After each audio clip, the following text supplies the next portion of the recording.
it. I wanted to introduce the next section here. So hope you had a chance to stretch your legs and do whatever you wanted to do, have a snack. So it is now my pleasure to introduce you to the patient partners that will share their experiences with patient engagement. And there are 3 people on the panel. First is Sherrie Logan, the founder of Ashley's Angels, a third-party fundraising initiative supporting the Hospital for Sick Children's Transplant Program, which she formed following her daughter's liver transplant in August of 2009. She's responsible for overseeing and leading the organization's strategies and overall direction. And since 2019, Sherrie's been a member of the Starzl Network External Advisory, and in 2015, she was recruited by the Studies in Pediatric Liver Transplantation Steering Committee to lead an international grassroots patient and family engagement committee. Sylvain Bédard, you've heard Sylvain a couple of times. He first heard of the word transplantation in 1980 when he was diagnosed with hypertrophic cardiomyopathy, heart disease that just killed his 18-year-old sister.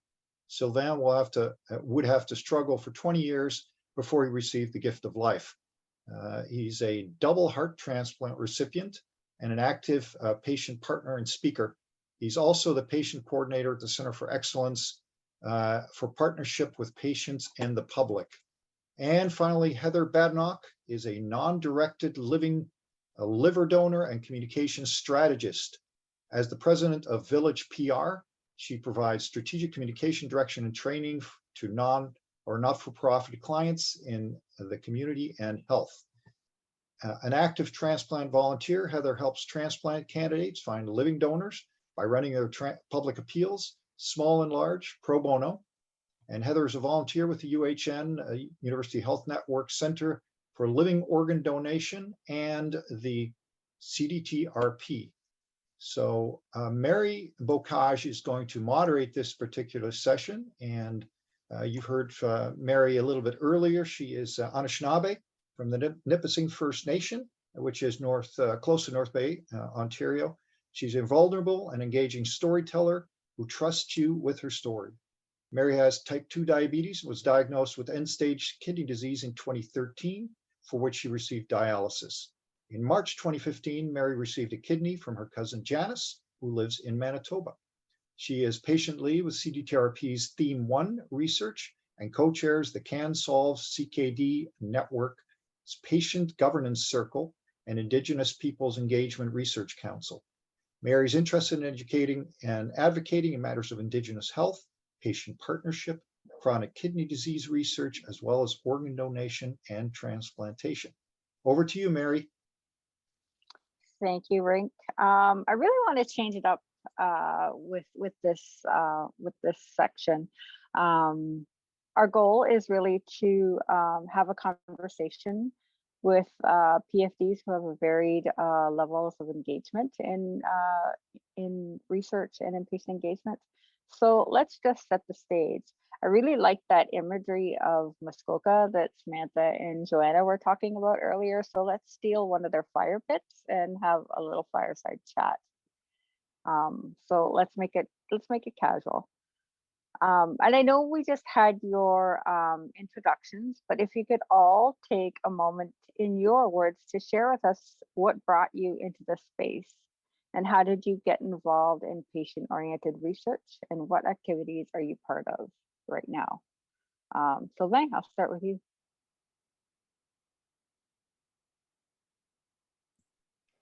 So what brought me in there? I guess it's luck.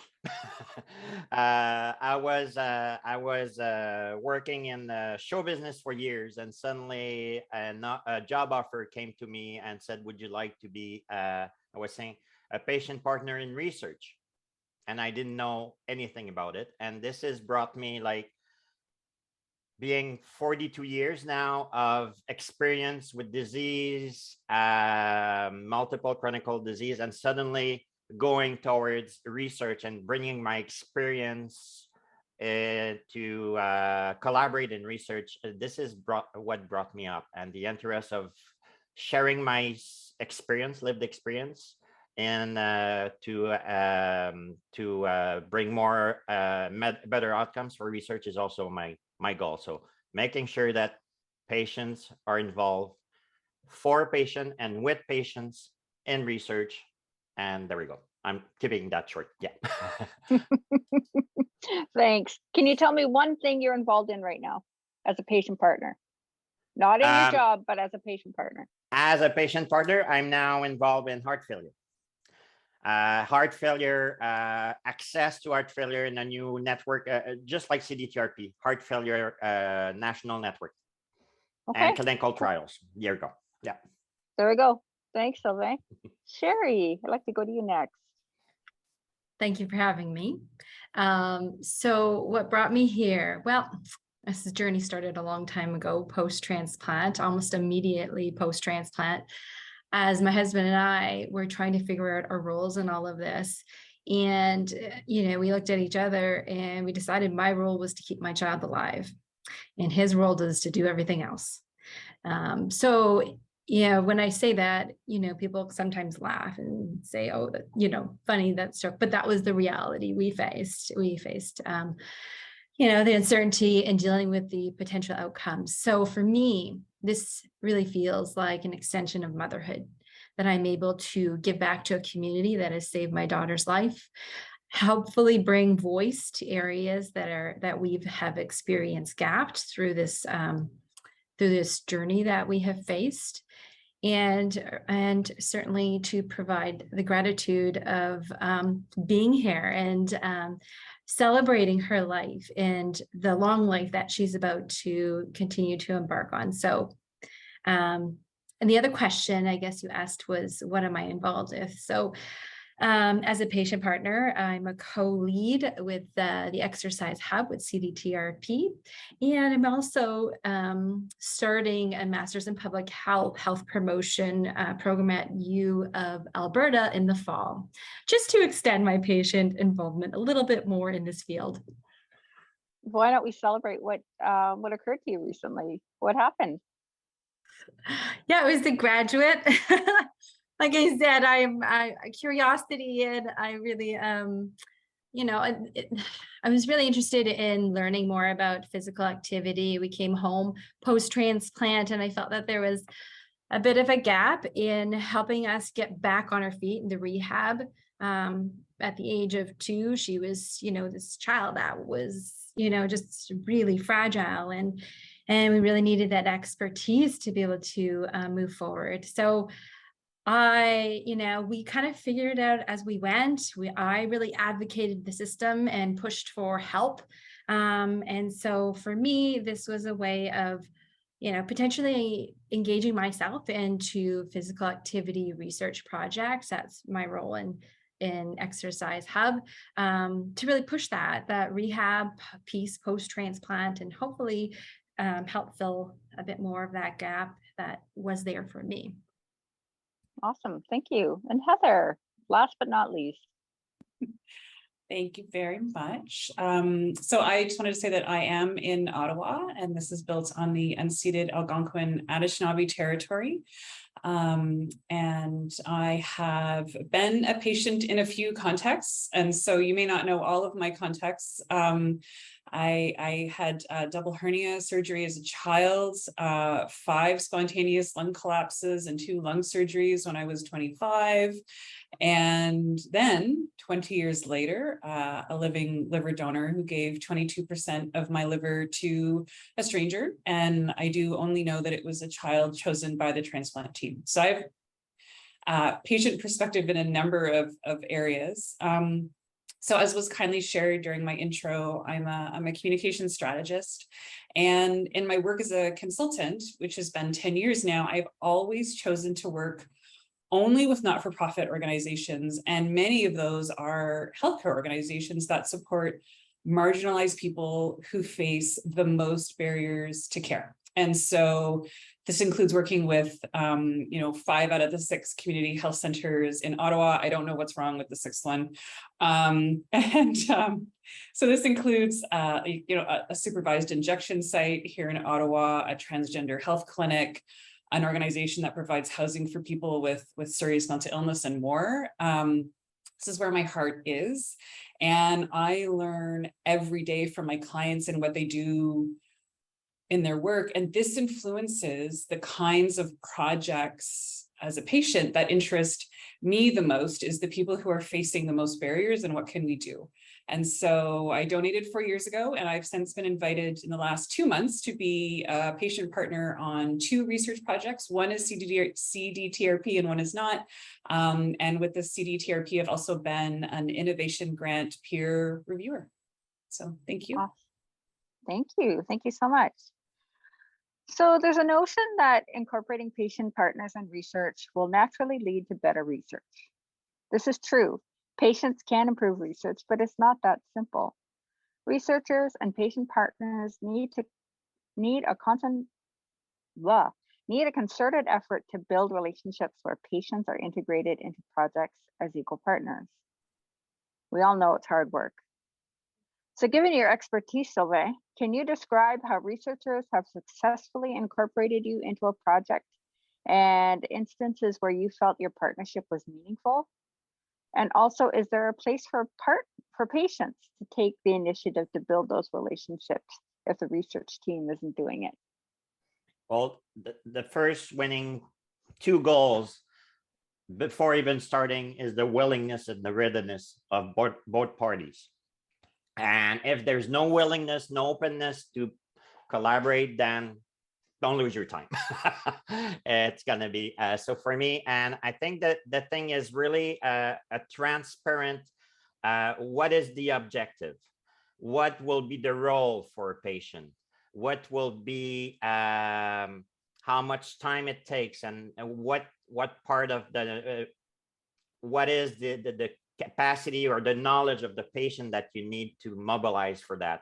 And I used to call me, I think you heard me, I used to call me the Tinder matcher of researchers and patients, knowing that you also have to make sure, in me, making sure that if I'm in a research, I'm in the research because I have an experience to share.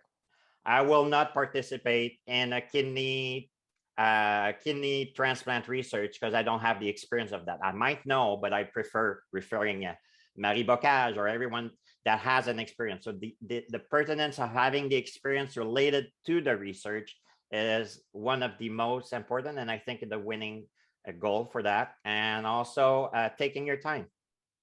Some I would say dyad couple research patients will just bloom like within a week, and sometimes it takes time also to understand each other, talk to each other, respect, communicate each other, and making sure that everything, the chemistry will happen. And I've only heard that a lot of time it's once researchers start to collaborate with patients, they're drug addict after that. they need patience with them. I think it was Marie Jose or Laurie said, never with a patient, never anymore. I need a patient beside me in my projects. Awesome. Sherrie, Heather, do you have anything more to add?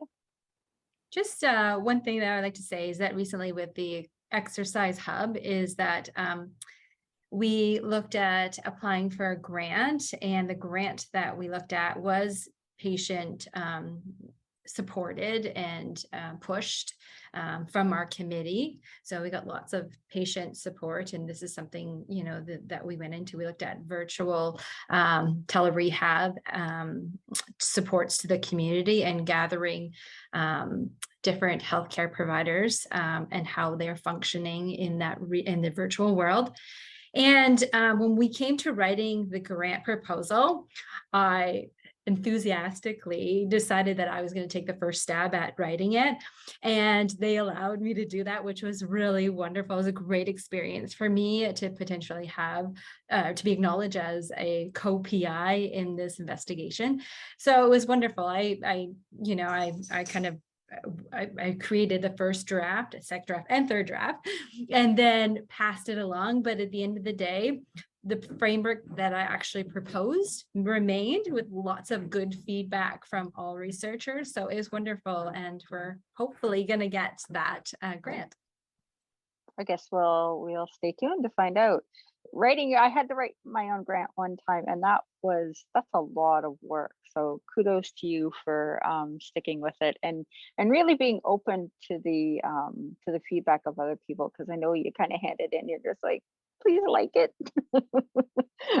So that's amazing. Heather, did you have anything you wanted to add? Yeah, I've had a couple of examples, and preparing for this, I really appreciate the approach of the panel putting this together, because it was really helpful reflection time.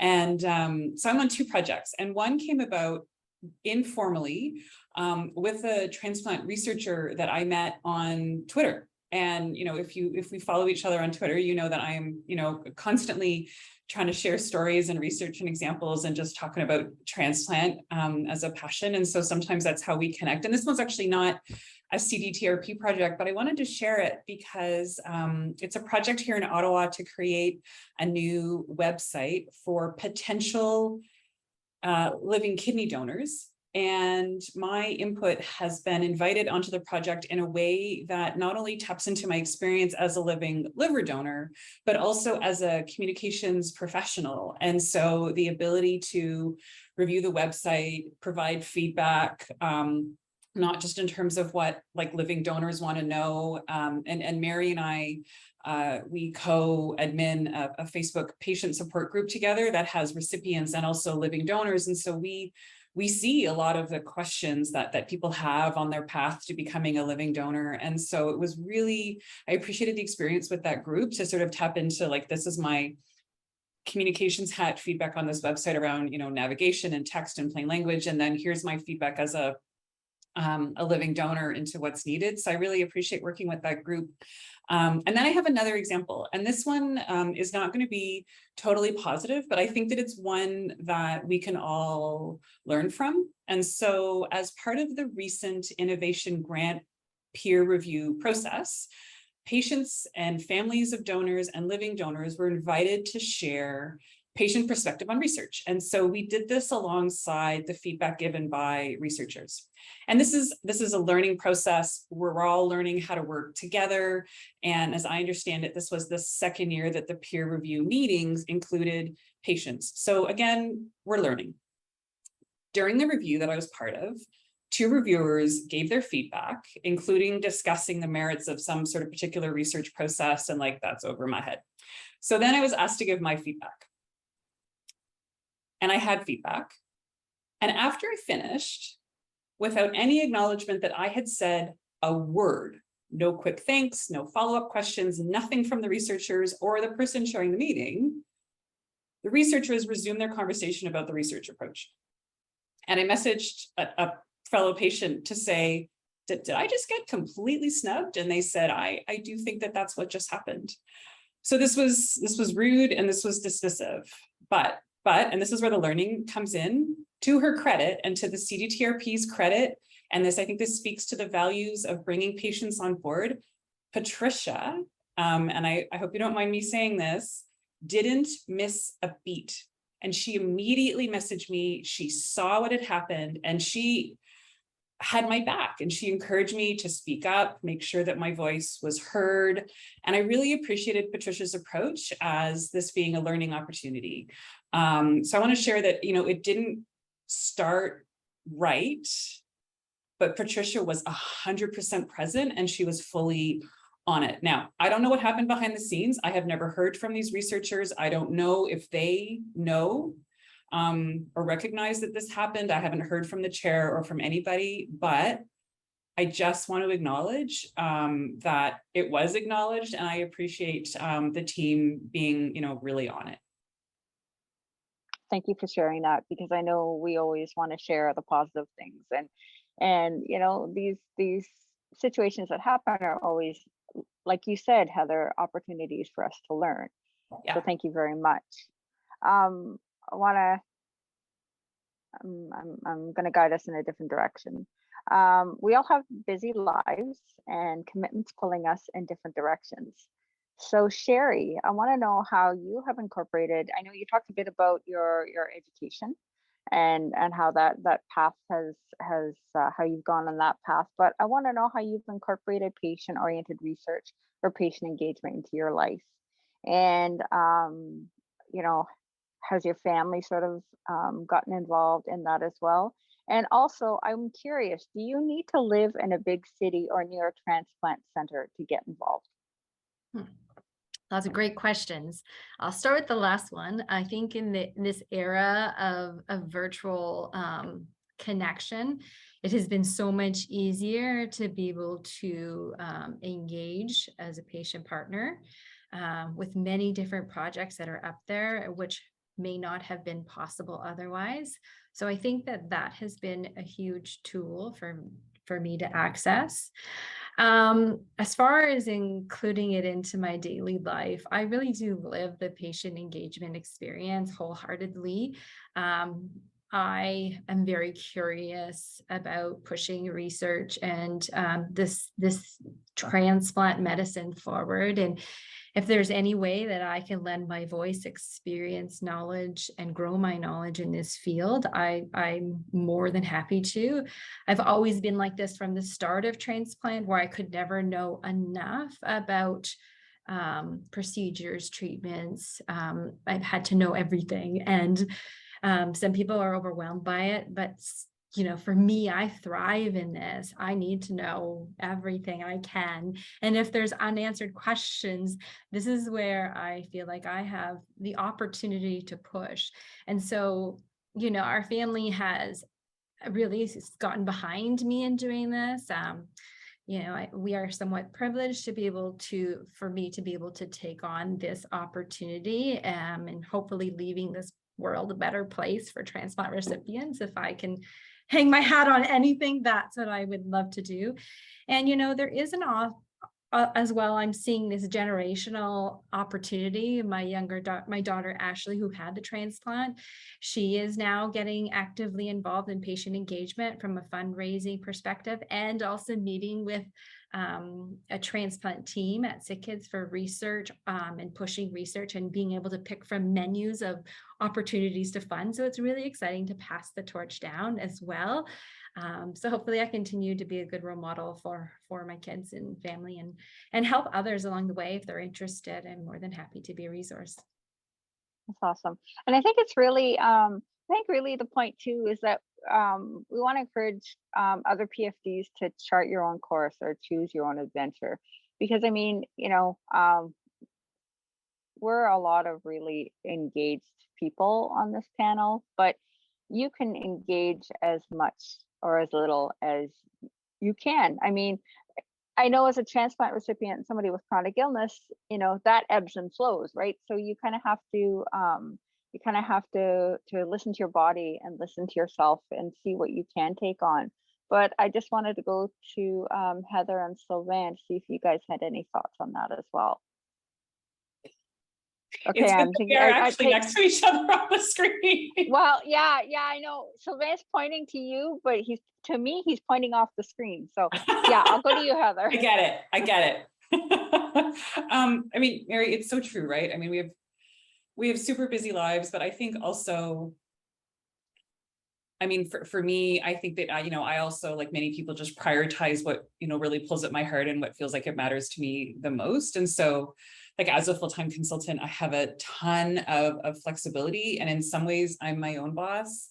Although in some ways, my clients, I guess, are my boss. So maybe I'm my own boss. Maybe I have 20 bosses. But when someone asks me, I actually just say that my 150-pound dog is my boss because she's actually who's in charge around here.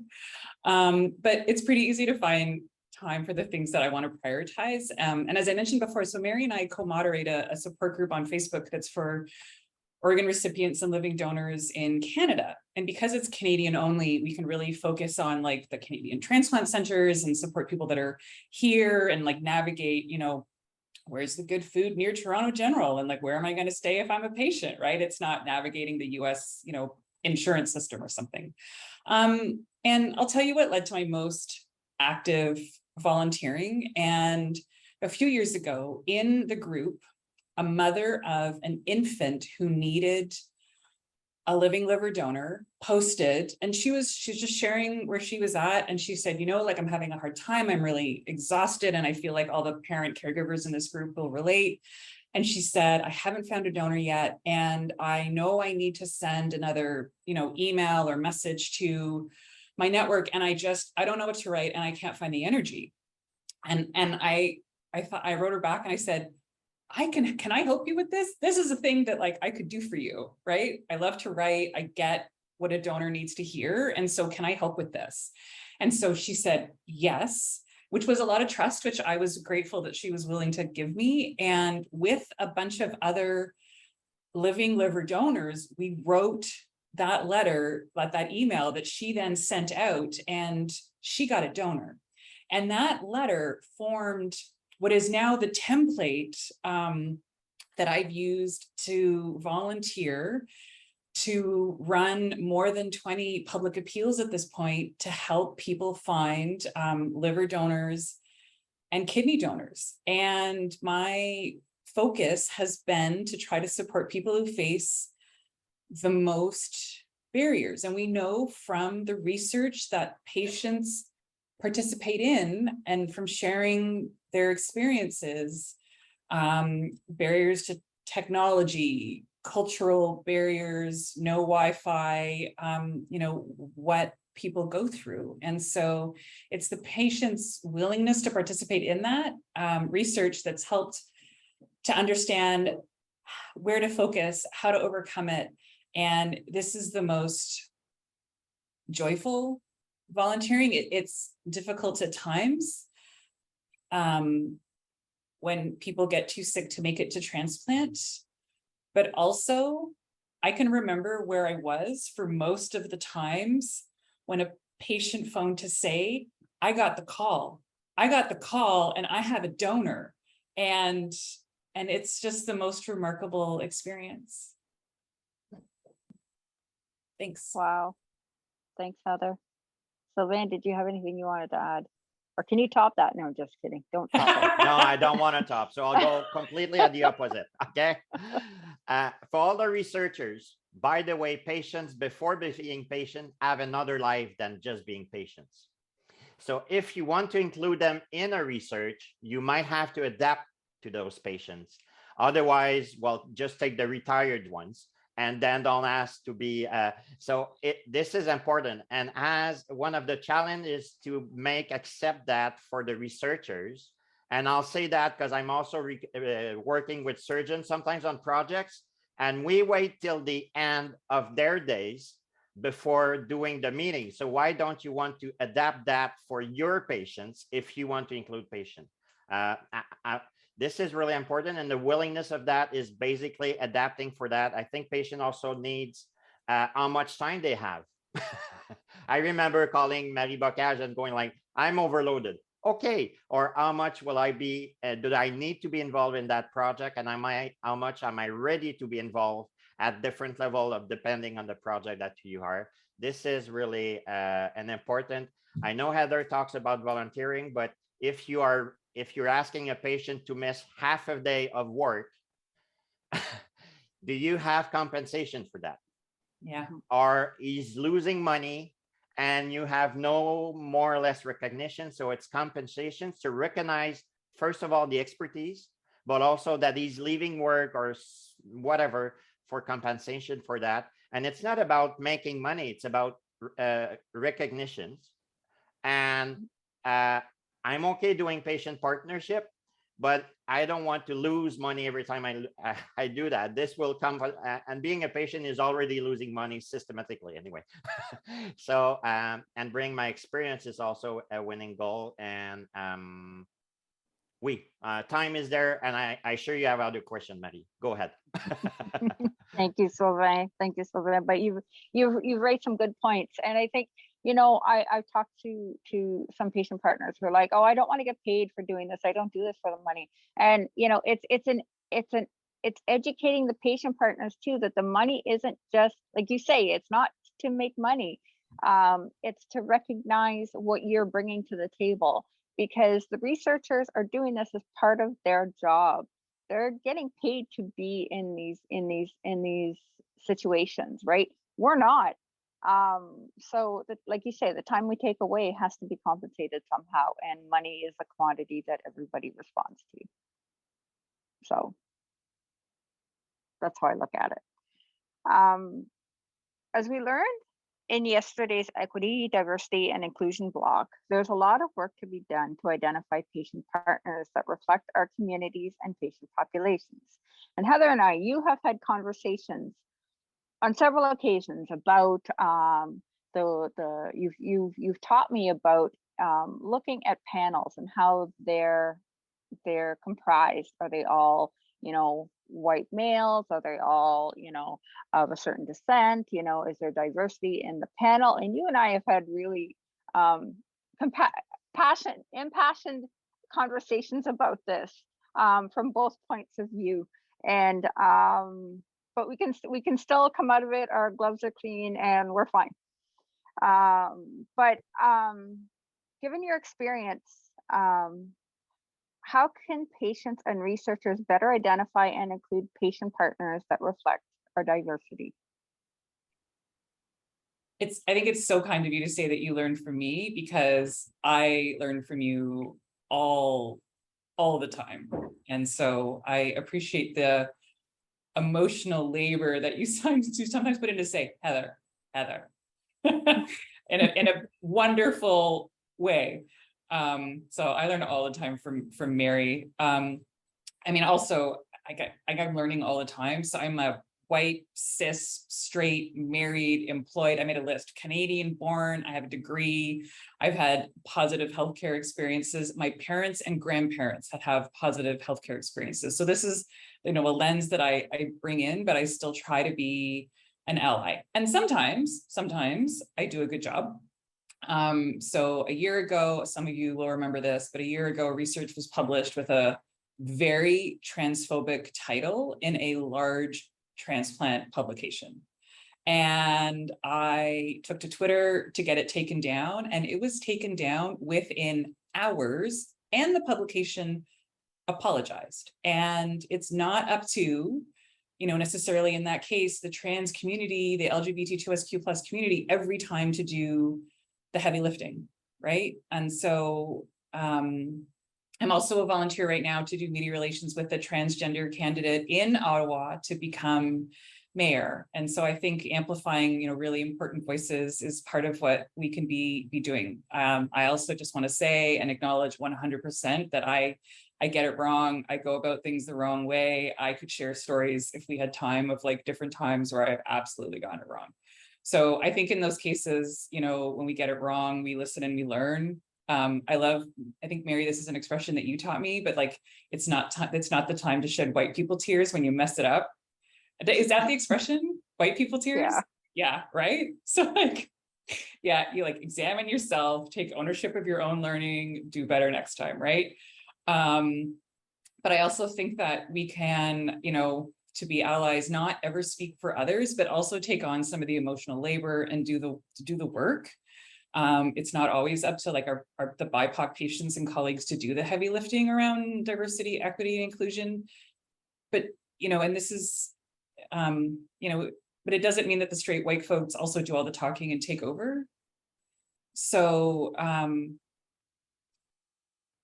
it's incredibly important to have voices at the table where they can influence the system. And so like not tokenism, not like, hey, look, our poster has a Black person, but you know, being on a panel, being in a media story, being a research partner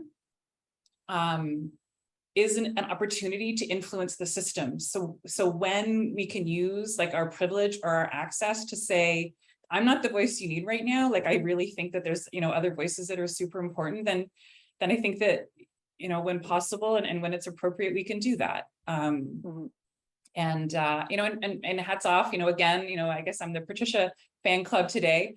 But like Patricia mentioned yesterday, you know, that we hear from a lot of the same patient voices over and over. And it's really good to, you know, to hear the ED of an organization acknowledge that. And, you know, and I've seen behind the scenes CDTRP do like heavy lifting to create safe space and like to be willing to do the work. So hats off, you know, and keep it up.